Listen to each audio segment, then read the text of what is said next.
Hello, and welcome to another episode of the Soul of Business podcast with Blaine Bartlett. I am your host, Blaine Bartlett.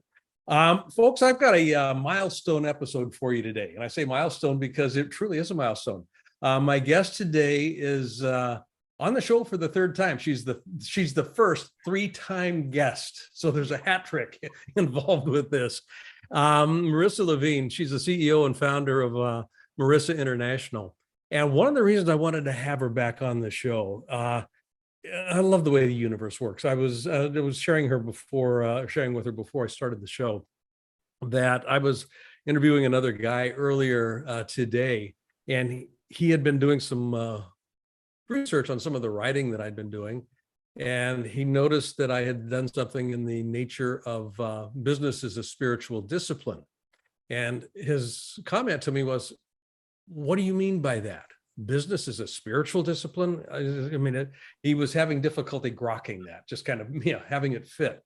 And there is a strong case to be made for that. And that is one of the reasons that I wanted to have Marissa on, because she's gone through a very interesting period in her life here where she sold her company basically to another firm. She was on the show talking about that whole acquisition merger process. And she and her partner at the time, or the new partner that she's taken on, were both talking about, just kind of the personal awarenesses she had been talking about, and Molly had been talking about her partner, kind of the personal, both costs and rewards that they were noticing in the context of putting these two organizations together. And it dealt with identity. Who am I? Where do I belong?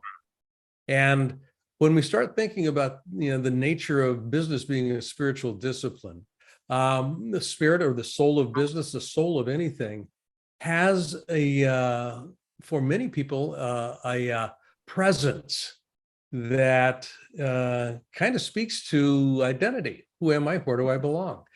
My question has always been, like if I say I love you to my wife as an example, or I love you to my grandkids, who's the I that I'm speaking to, and who's the I I'm speaking about?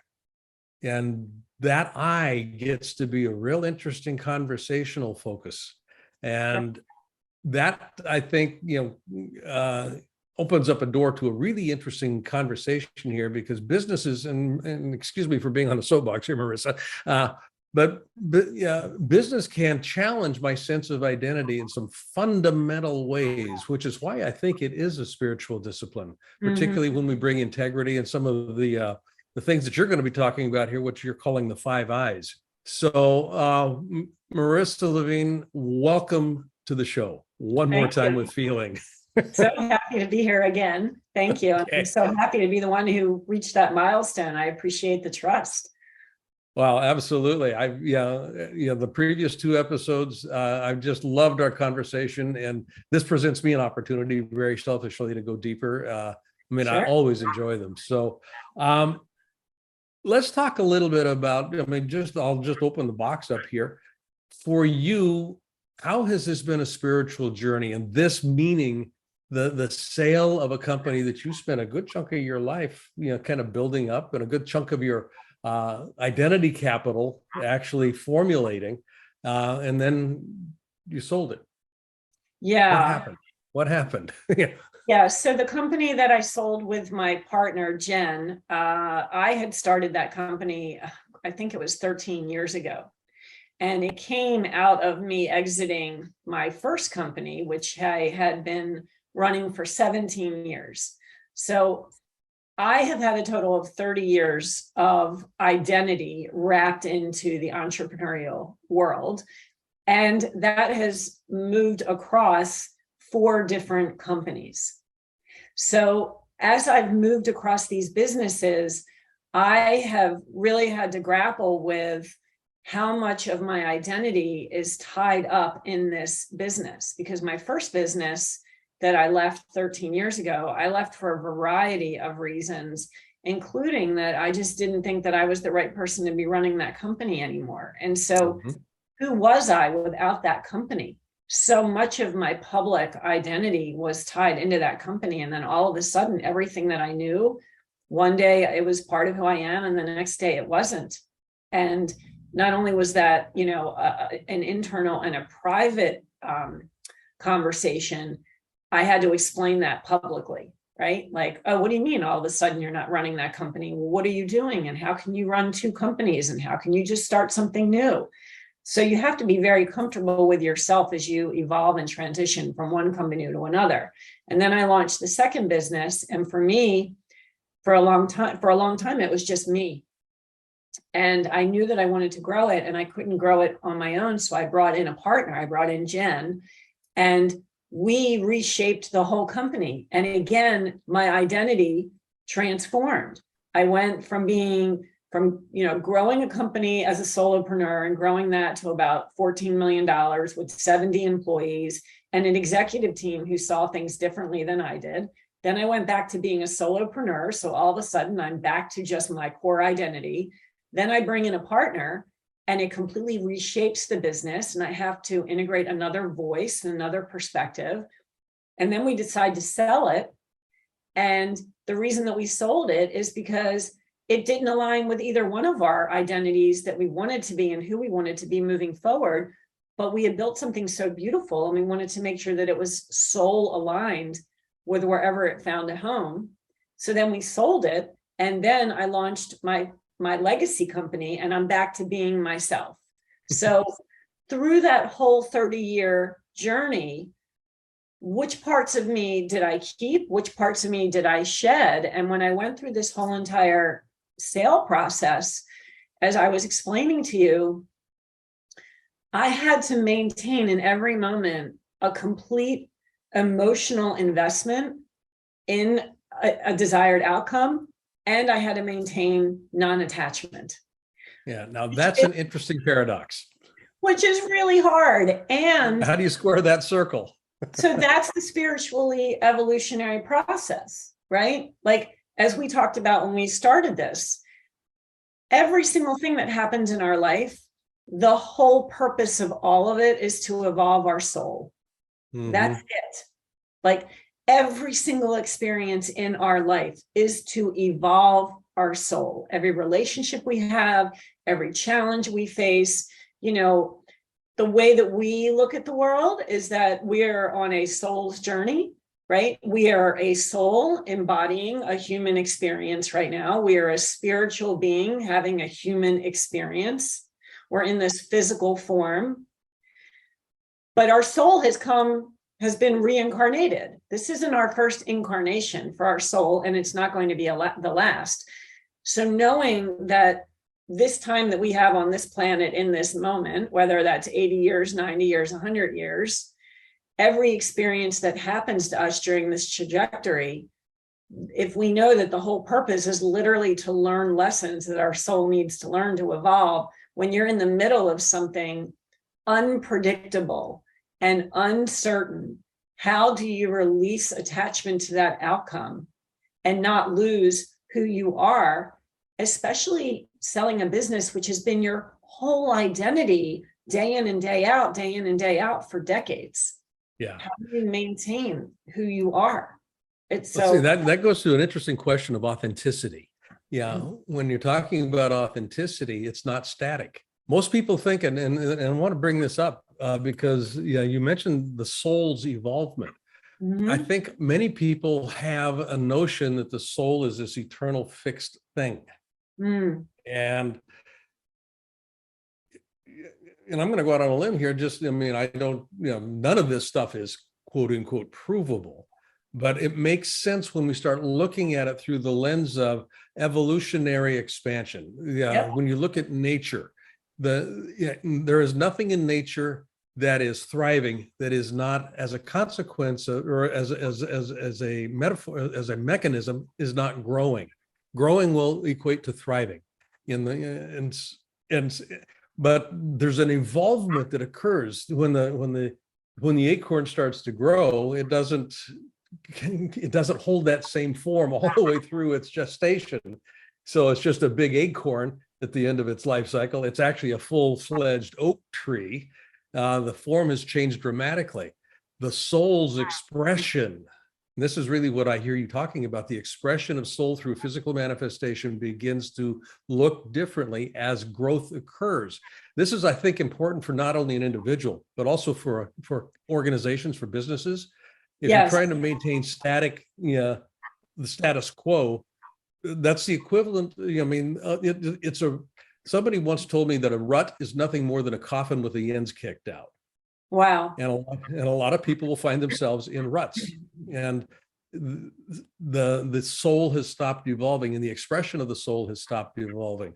It's the challenges. Life is happening to me, not for is what most people think. It's happening Right. to me. No, it's Right. not. It's happening for me. If Completely. I've got the right orientation, it's happening for me. How can I use this to expand and to grow? And that's what I'm hearing you say when you're looking at, this 30-year period, this 30-year journey. There's been growth. Stuff has happened. Some of it's been pleasant. Some of it hasn't been pleasant, but there's been growth involved in all of it. Yeah, even something that you desired, like selling the company, there's a letting go that challenges your sense of identity, because that's a part of you that's now leaving. So two things. I want to expand on the acorn metaphor. Okay. Even, I live in the woods. I have the woods all around me. I'm always walking on the different paths. Okay. Yep. When I see trees that have fallen, when I see dead trees, right, that have fallen, they're not even done evolving because they're becoming homes and they're becoming food, right, for the soil. They're still evolving even in their quote unquote death. They're still changing and taking shape and taking form, even in the end of what might look like a death. Like some people might look and just see, oh, that tree is dead. It's a fallen tree. No, it has just changed form and changed purpose. And now it's reabsorbing right back into where it was, which was the earth, right? Yeah. So that's, that is all of our lessons for evolution come from nature. I mean, absolutely. That was my TED talk. Right. Like you look at, you look at the tides, right? They're like emotions. Emotions are energy in motion. That's all an emotion is an energy in motion. It is the ebb and flow of a tide. It's nothing more and nothing less. And so when we're in the middle of massive transition in our life, when we can sit in the emotion, whether it's discomfort, fear, anger, grief, resentment, whatever it would be, when we can sit in that negative emotion, it's energy in motion. And as difficult as it might feel, it's going to be temporary. And so when I was going through this process of having my business acquired, that was like a 9 or 10 month process. Yeah. And one of the philosophies or mantras that I live by is don't push the river. Because you can't push the river. Like it's going to go where it's going. The idea that you can push it is the idea you have control is an illusion, right? I can't make it flow any faster. I can't change the direction of it, whether it's upstream or downstream. Don't push the river. And so when I was going through this whole process with the business sale, for me, I would have to literally go into my meditation space at home to dissolve the day.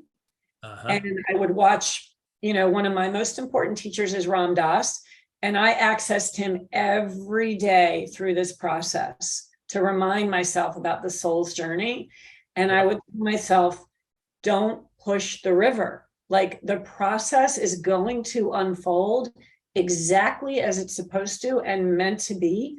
And even if the outcome is different than what I anticipated or thought was the right outcome, at the end of the day, I have to trust that the universe knows what it's doing with my journey, and I have to detach from that outcome. So, your speaker that said, well, I'm not really getting the connection between the spiritual path and running a business.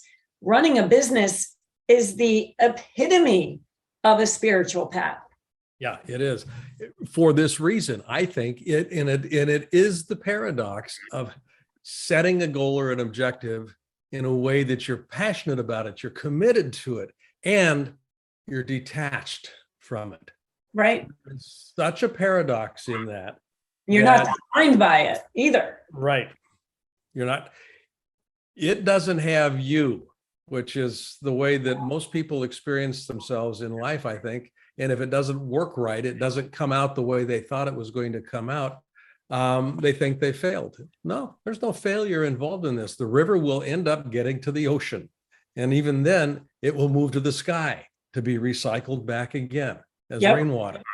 So there's no failure involved in this. There's learning that can be involved in it. And it doesn't mean that I don't get disappointed or anything else, but that's also a way for me to take a look at this notion of quantum creation, quantum, I'm going to bring in the law of attraction here for just a little bit. It's not what most people think. If you watch The Secret, you miss the movie, you miss the intent. The idea of, and Bob Proctor and I had long conversations about this, and Bob was featured in the movie The Secret.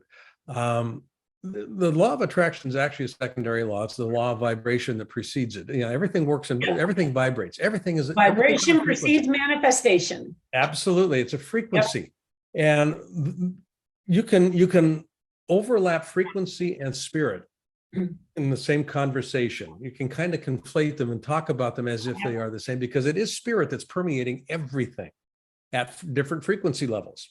And when I can get to a certain frequency, all of a sudden everything that's on that frequency band becomes available to me to work with. So that's what I'm looking at as a spiritual journey, is continuously noticing what spiritual band am I on, what frequency band am I on. And the way I notice that is the outpicturing of my consciousness in my reality. What I'm dealing with out here is an outpicturing of my frequency, my internal frequency. This is the one I'm occupying right now. Always. Always. Yes. So when I evolve, quote unquote evolve, I move into a different frequency state, I will begin to experience different artifacts that are inherent in that frequency state. And it's an outpicturing of my soul's gestation. My soul has migrated, my soul has developed, my soul has moved, and now something else is available to me. I think it's me corporeally that's doing it. No, it's not. I'm just a vehicle. Life moves to and through me. Life moves to and through me. Life does move to and through us. Yes. I just finished listening to a channeled text, and I'll explain what that is, although I think probably a lot of your listeners know.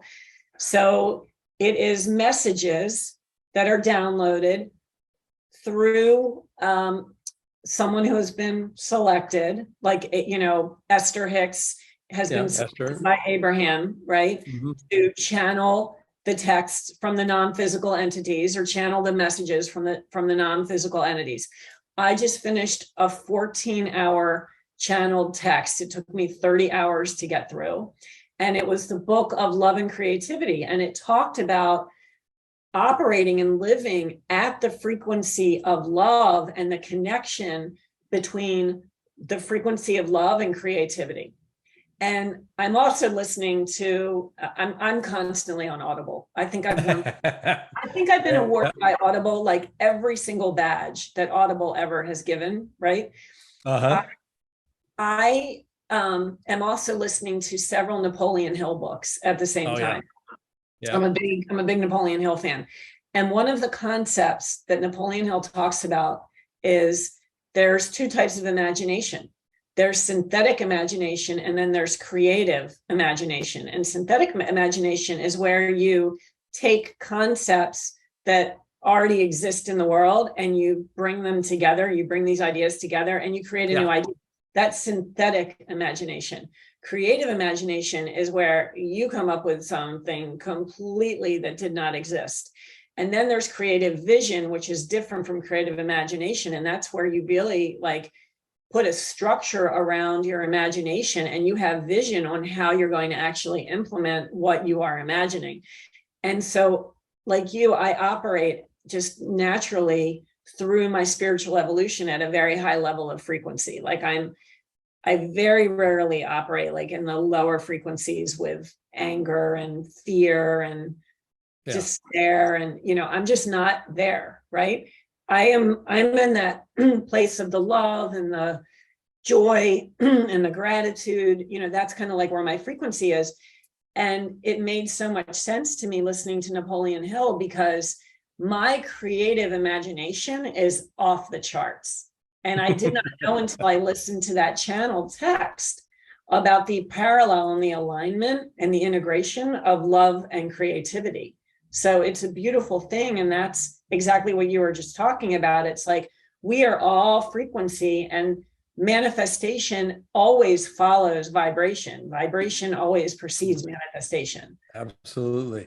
And on that note, we're going to take a real quick break. I've got a very pithy quote that I want to bring us back from break on. Okay. So folks, we're talking, or not we, I am actually doing the talking here. You're listening to Marissa Levin, and we're talking here about the nature of spirit and business as a spiritual discipline.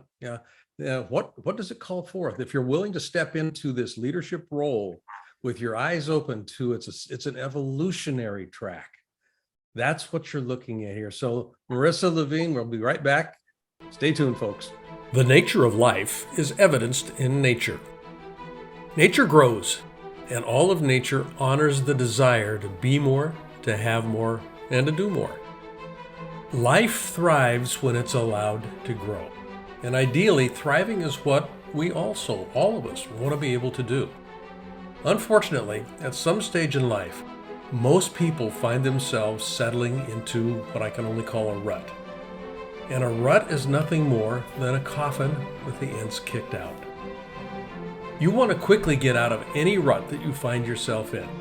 When you stop growing, that's when the coffin starts to appear. The simple truth is this, and this is true for everything in nature. You're going to die. I'm going to die. Every one of us dies. So the question we need to come to grips with is not, are we going to die? The question nature asks us to answer is, are we truly living? That's what motivation is about. It's the desire to move. It's the desire to grow and to excel. Have I lived? How have I lived?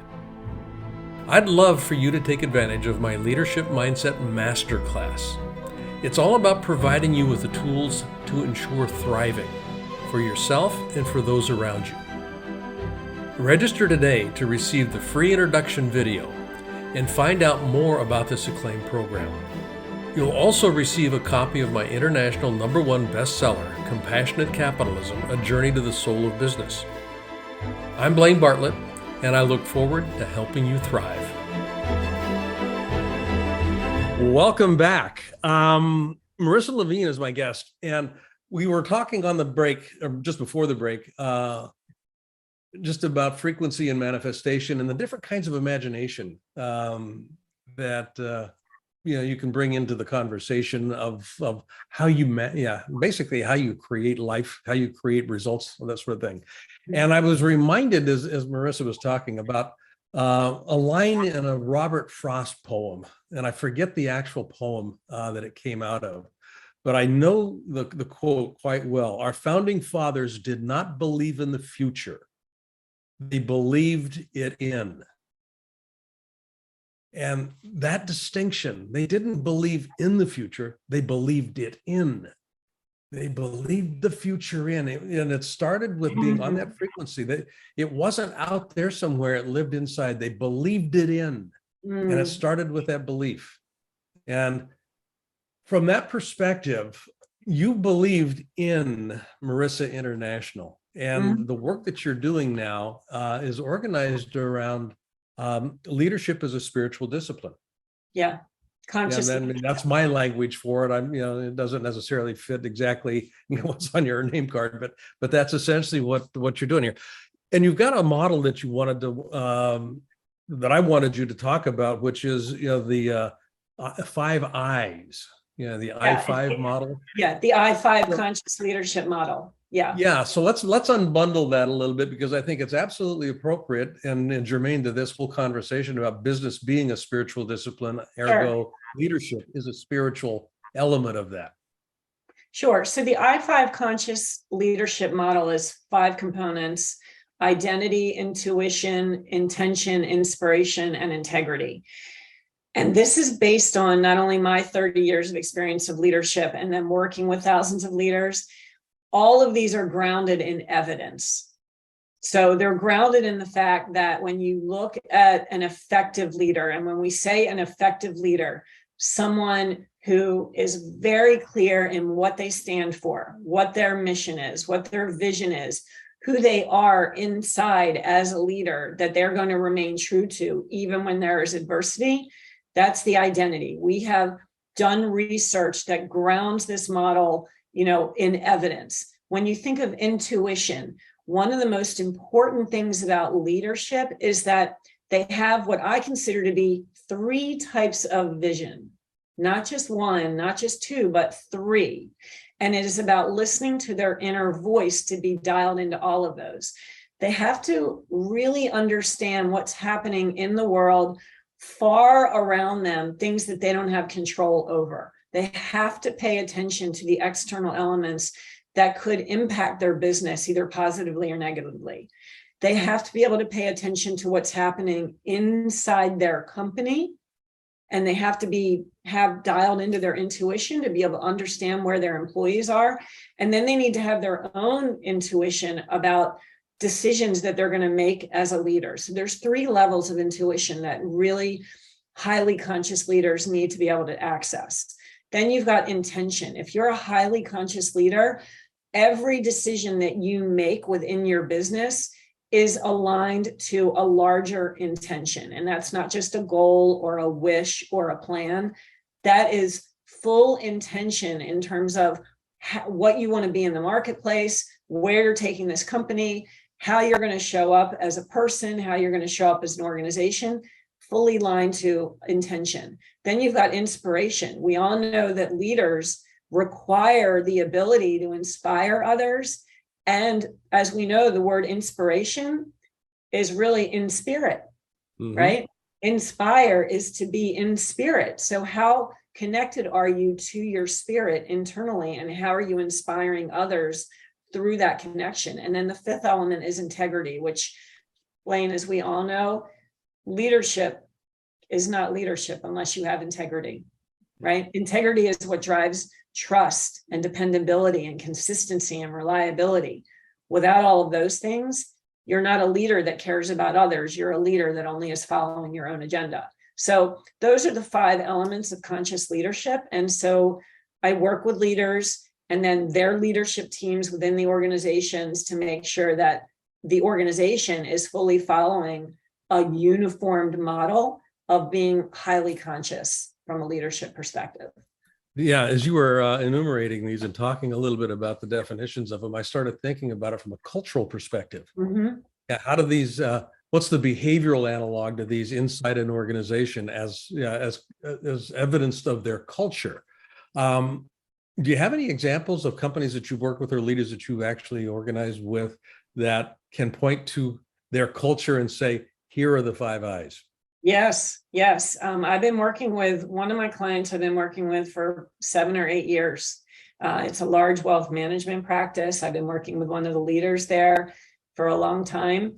And we work on these, all 5 of these. And the difference that it's made in the culture, in such a high pressure, aggressive, volatile industry, right? That is at the mercy of things that are going on externally. We've been able to keep a culture that is fairly stable despite the external forces, because the leader in the organization is so dialed into all of these. He knows who he is. He listens to his inner voice and his intuition. He operates from a place of intention. He knows how to inspire his people. And above all, he always operates with integrity. And so that elevates the consciousness of the entire organization, and it keeps everybody engaged. So yeah, I bring this into all my clients when I work with them to build their culture. That's great. I mean, I'm going to touch on one in specific because it actually resonated with me, and it had to do with intention. Yeah.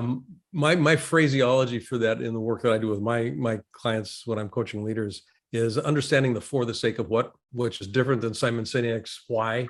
The for the sake of what informs what, and there's kind of a hierarchy that comes into play here. And I'm mentioning this because I'd like to get your take on this. Sure. So you start with intention and or, I'll just label it for the sake of what.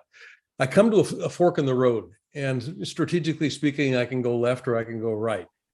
And what informs the decision about left or right from a strategy perspective is the question for the sake of what. Sure. And it's important to understand that I'm making a for the sake of what decision, or decision that's informing the for the sake of what movement, the strategy, because then that pathway is going to present itself with all kinds of choices that would not be present on the other pathway. Right. So, which is different than choice making. It's actually decision making precedes choice making, and decision making is a function of clarity around the for the sake of what, or the intention as you label it here. And in my experience in working with a lot of leaders, that's a missing piece in terms of how they actually go about setting people up in the organization to actually perform, to do things, because they're not real sure why the choices are being made in the way that the choices are being made. Because if that decision hasn't been articulated enough in reference to a for the sake of what, sure, there's no contextual frame. So I'm just kind of throwing that out there. So, it's so funny. I just had this conversation with another client that I've been coaching for like 8 or 9 years. Every decision has a ripple effect. Every single decision has consequences. Every single decision starts a domino effect. And I don't think that employees consider that.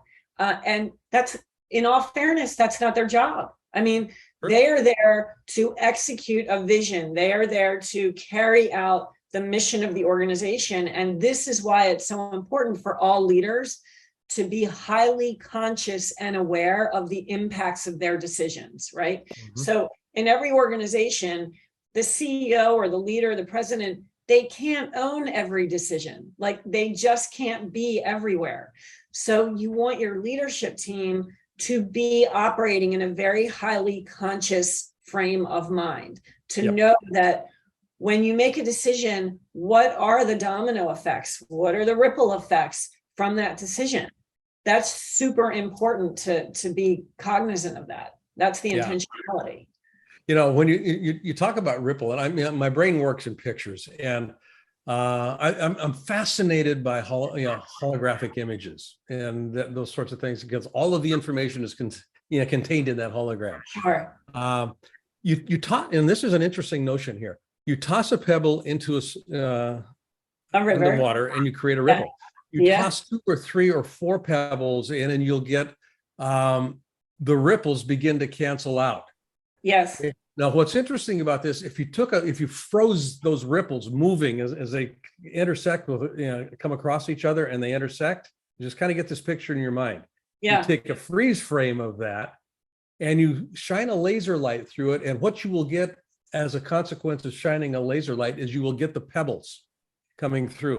The frequent, you think of the ripples as frequency, as a consequence of the actions that were taken, they created a frequency. Sure. You can actually backsource that and say, okay, here's what that pebble looked like that caused that. And you can get if you toss 4 rocks in there, 4 intersecting circles, you'll get, as you reference it as a hologram, you will see all 4 of those pebbles being represented.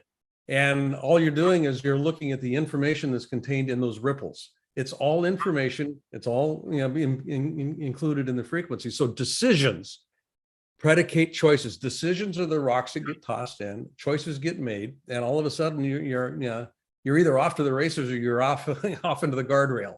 And that's why discernment in our choices is so important, right? So if you look at all of those elements, when you're making a decision, who am I making this decision? Right? What do I stand for? Who am I in this moment? Intuition. What is my inner voice telling me? Right? And am I listening to that intuition? What is my intention? Right? inspiration? Where am I getting my guidance to be making the decision that I'm making? And then am I in integrity with what I'm saying I'm standing for in the market, right? Am I in alignment with what I'm telling my employees, my customers, the market? This is why when you can make every decision against this I-5 model, you're living at a very highly conscious level. Very much so. And, I'll bring back in the first I, identity. And it's not the corporeal identity that is physically manifested.